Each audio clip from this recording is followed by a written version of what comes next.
मेरे इंतहाई काबिल सत तकरीम हाज़रीन व सामीन, रसूल रहमत सल्लल्लाहु अलैहि वालैहि वसल्लम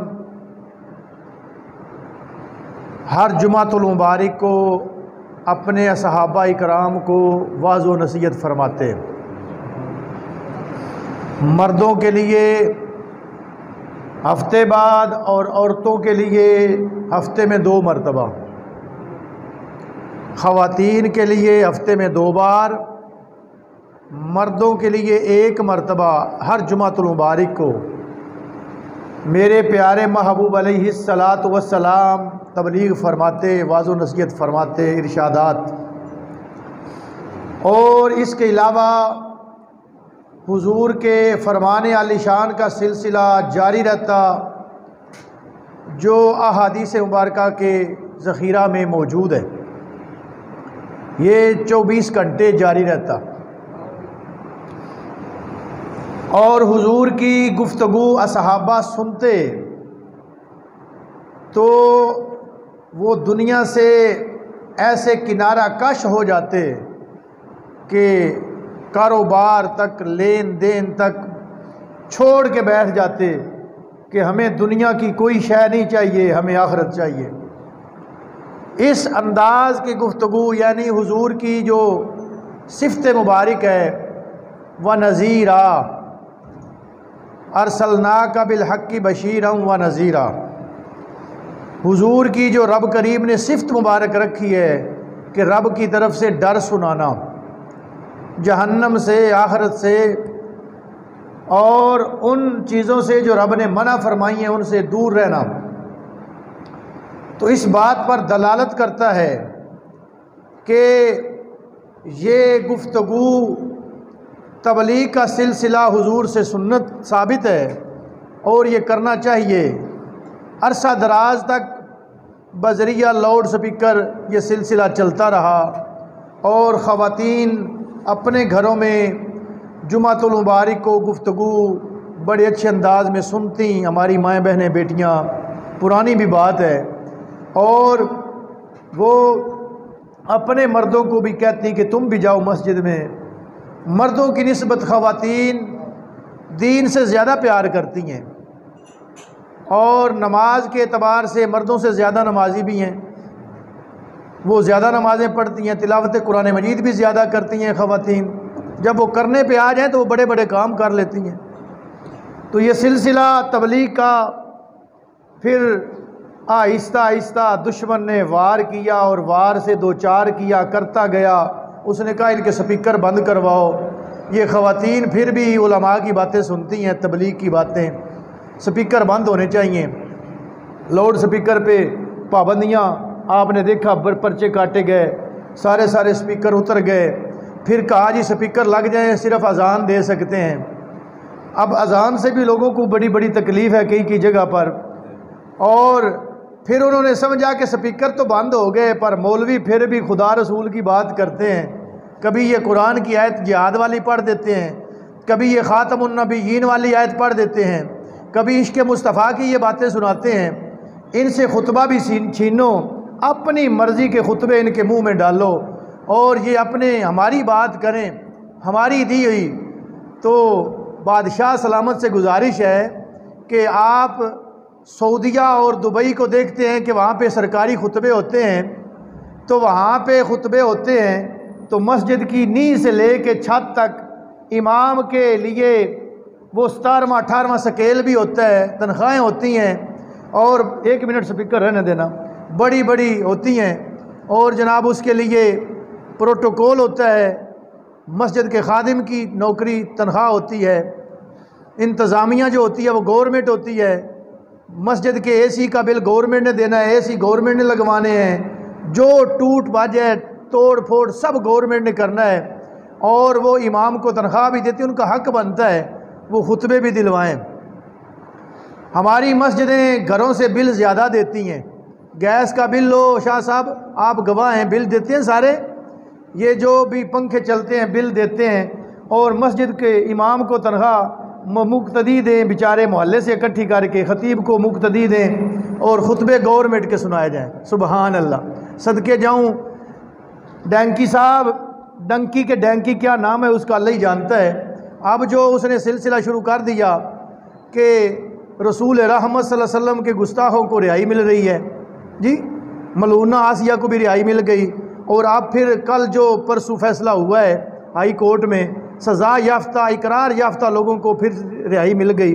बड़े अफसोस की बात है, जो तुम्हारे रसूल को गालियाँ दें, रसूल रहमत सल्लल्लाहु अलैहि वसल्लम की तौहीन और तकफीर करें, वो तुम्हारे मुल्क उसमें जो सिर्फ़ कलमे की बुनियाद पर। भाई ये मुल्क पाकिस्तान इसलिए नहीं बना था कि अगर आप देखें बुज़ुर्गों से पूछ लें तो जब पाकिस्तान नहीं बना हुआ था तो बिजली उस वक़्त भी लगी हुई थी, खंबे उस वक़्त भी थे, गलियों में सोलंग भी लगा हुआ था, नालियाँ भी बनी हुई थी, ये सारा कुछ मौजूद था। फ़र्क ये था कि मुसलमान आज़ादी से रब रसूल का नाम नहीं ले सकते थे। वहाँ पे गाज़ी इल्मुद्दीन जैसे मुजाहिदों को फांसी पे लटकाया गया। इसलिए हमारे उलमा ने ये तहरीक चलाई, और हमारे उलमा की आज़ादी का आप तहरीर पढ़ लें, तारीख़ उठाएं, 1800 की वो जंग आज़ादी का जो सिलसिला है, मौलाना किफ़ायतुल्लाह काफ़ी जैसी शख्सियात जो फांसी पे लटके, ये पाकिस्तान की बुनियादों में हमारे उलमा का खून है, उन्होंने तहरीक चलाई थी, और उलमा को तोपों के बैरलों से बांध कर वो फायर किए गए, उलमा को उड़ाया गया। हर मकाम पे उलमा ने कुर्बानियाँ दी हैं, उलमा इस दफ़ा भी कुर्बानी दे जाएंगे, ये कोई बात नहीं है, कुर्बानियाँ देंगे। ये हमारे असलाफ ने कुर्बानियाँ देकर इस अर्ज़ समावात को आज़ाद करवाया था। अब फिर मलून यहाँ पे पहुँच जाएं, उनके कानून पहुँच जाएं, और मलून अपनी ज़ुबान उलमा के मुँह में भी डाले, ये उलमा रसूलुल्लाह का लंगर खाते हैं, ये हुजूर आका कौनैन के मुलाजिम हैं, हुजूर के ग़ुलाम हैं, अल्लाह रसूल की बात होती रहेगी। अल्लाह या रसूल, या रसूल, जिंदाबाद जिंदाबाद। मदारिस ये छौनियाँ हैं दीन की, बड़े बड़े आए हमारे, हमने अपने असलाफ से सुना है। किबला हाफिजुल हदीस रहमतुल्लाह ताला अलैह, हाफिज जलालुद्दीन शाह साहब रहमतुल्लाह ताला अलैह, आप आंखों से नाबीने थे, हाफिजुल हदीस थे, हाफिज कुरान थे, इश्क मुस्तफ़ा से सीना लबरेज था। भट्टो दौर में ऐलान हुआ मदारिस पे पाबंदियाँ लगा दो, इनको ताले लगा दो। आपने फरमाया सुनो हुक्मरानों, ये दीवारों का नाम मदरसा नहीं है, मदरसा हमारे दिलों में है, हम जहाँ बैठेंगे वहाँ कश्मीर बना देंगे। हम दरख्तों के नीचे बैठ जाए, मदरसा वहीं भी यूनिवर्सिटी चलेगी। तुम क्या समझते हो कि इन दीवारों का नाम मदरसा है, लगाओ इनको ताले। मदरसा हमारा यहाँ है, मोहब्बत रसूल यहाँ रहती है, और हम जहाँ बैठेंगे वहाँ इश्क मुस्तफ़ा की शमा रोशन कर देंगे। और ऐसा हुआ तो जो भी दीन के साथ टक्कर लेने की कोशिश करते रहे, वो अल्लाह ने उन मलूनों को बर्बाद किया है। उनकी नस्लों से भी बदबू आती है, और आप देख लेना तेरी नस्ल से भी बदबू आएगी, देख लेना। हम ना तो किसी पार्टी के हैं, हमें ना किसी पार्टी की गर्ज है, हम रसूलुल्लाह की पार्टी हैं बस। हमारी पार्टी इस्लाम है, हमारी पार्टी दीन है, हमें कोई गर्ज नहीं है। तुम जो लूटो, जो हुक्मरानों करो, पर दीन को ना छेड़ो। अगर छेड़ा तो ये जिगर हमारे दीन के लिए ही है। तुम तीर चलाओ, तलवारें चलाओ, नेज़े चलाओ, जो मर्जी चलाओ, ये दिल हाजिर है, ये जिस्म हाजिर है। हर तरह से कुर्बानी देने से उलमा दरेग नहीं करेंगे, और इंशाअल्लाह पाकिस्तान की सलामती के लिए, दीन की बका के लिए, दीन की सर बुलंदी के लिए कुर्बानियाँ दी भी हैं और देते भी जाएंगे। ये किसी एक तहरीक की बात ही नहीं, किसी एक तहरीक की बात ही नहीं है। जो भी दीन का नाम लेने वाले हैं वो इंशाअल्लाह मैदान अमल में होंगे। तो बहरहाल अच्छी बात है, खुतबे सरकारी होने चाहिए, एक ही बात होनी चाहिए, पर जब खुतबा हो तो वो अबू बकर सिद्दीक का हो, खुतबा हो तो उमर फारूक का हो, खुतबा हो तो उस्मान गनी ज़ुन्नुरैन का हो, खुतबा हो तो मौला अली शेर खुदा रज़ियल्लाहु ताला अन्हु मजमईन का हो।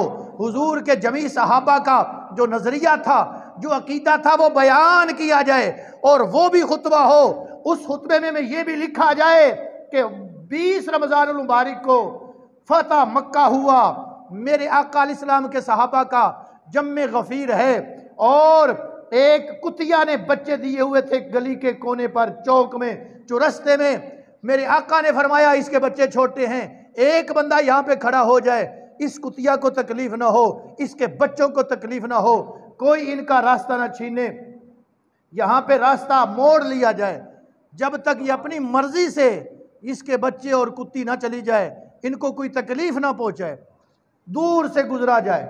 कुत्ती के बच्चे महफूज हो गए, कुफार महफूज हो गए। फरमाया जो भी काफर अपने घर में छुप जाए, जो भी मस्जिद हराम में आ जाए, अबू सुफियान के घर में आ जाए, अपने आप को घर में ताला लगा ले, उसे कुछ नहीं कहना, आज तलवार नहीं निकलेगी। इतनी बड़ी फतह बिना तलवार के, बिना लड़ाई के हुजूर आका कौनैन सल्लल्लाहु अलैहि वसल्लम ने फरमाई। लेकिन जब काबातुल्लाह का तवाफ किया गया तो मेरे नबी ने आवाज़ सुनी, सहाबा कह रहे थे आका इब्ने खतल काबातुल्लाह के गिलाफ में छुपा हुआ है, इब्ने खतल काबातुल्लाह के गिलाफ में छुपा हुआ है। मेरे नबी ने फरमाया उसको वहीं कत्ल किया जाए। आका इसका जुर्म क्या है? फरमाया ये गुस्ताख रसूल है, ये रसूलुल्लाह सल्लल्लाहु अलैहि वसल्लम की तौहीद तकज़ीब करता है, ये आका कौनैन की गुस्ताखियाँ करता है। फरमाया हर किसी के लिए माफ़ी है, कुत्ती को माफ़ी, उसके छोटे छोटे बच्चों को तकलीफ ना दी जाए, बड़े बड़े लोगों को सबको माफ़ी, गुस्ताख को माफ़ी वहाँ भी ना हुई। उस खुतबे में ये भी लिखा जाए, खुतबे में ये भी लिखा जाए कि सुल्तान सलाहुद्दीन अयूबी जैसी शख्सियात, मोहम्मद, बड़ी बड़ी शख्सियात, जनाब सुल्तान महमूद गजनवी और बड़ी बड़ी शख्सियात जो मुजाहिदीन अपने मुसलमान, अपनी बेटियों का बदला लेने के लिए अपने वतन छोड़कर तलवार के जोर पे दूसरे मकाम पे गए। खुतबे सारे लिखे जाए, अच्छी बात, खुतबा होना चाहिए। हम तो कहते हैं ना, हम तो कहते हैं कि कोई ऐसा तफरका ना हो, कोई ऐसी शरारत ना हो, कोई ऐसी बात ना हो, लेकिन दीन की बात हो, छुपाया ना जाए दीन को कहीं पे, दीन ज़ाहिर किया जाए। सर बुलंदी के लिए आओ, मैदान में बनवाओ, मस्जिद में, मोहल्ले में मस्जिदें बनवाओ। इस मोहल्ले में ये बड़ी मुश्किल से इन लोगों ने मस्जिद बनवाई है, बड़ी मुश्किल से मस्जिद बनवाओ शुरू से आखिर तक। इमाम का बनाओ, महल साथ बनवाओ, उसको गाड़ी भी दो, उसको तनख्वाह भी दो सऊदिया वाली जी, उसको गनमैन भी दो, उसको प्रोटोकॉल दो, खुतबे भी उससे दिलवाओ, लेकिन देना कुछ नहीं। और क्या करना है? बहरहाल मैं इन लफ्ज़ों पे इत्तफा करता हूँ। हमारे बड़े बड़े उलमा ने जो कहना था सो कह दिया, हम अपने उलमा के कदमों में बैठे हैं। हम मुफ्ती मुनीबुर रहमान साहब और डॉक्टर अशरफ आसफ जलाली साहब और बड़ी बड़ी शख्सियात जो हमारे उलमा हैं, अकाबिरीन हैं, वो जैसे कहेंगे हम वैसे ही करेंगे, वैसा ही होगा।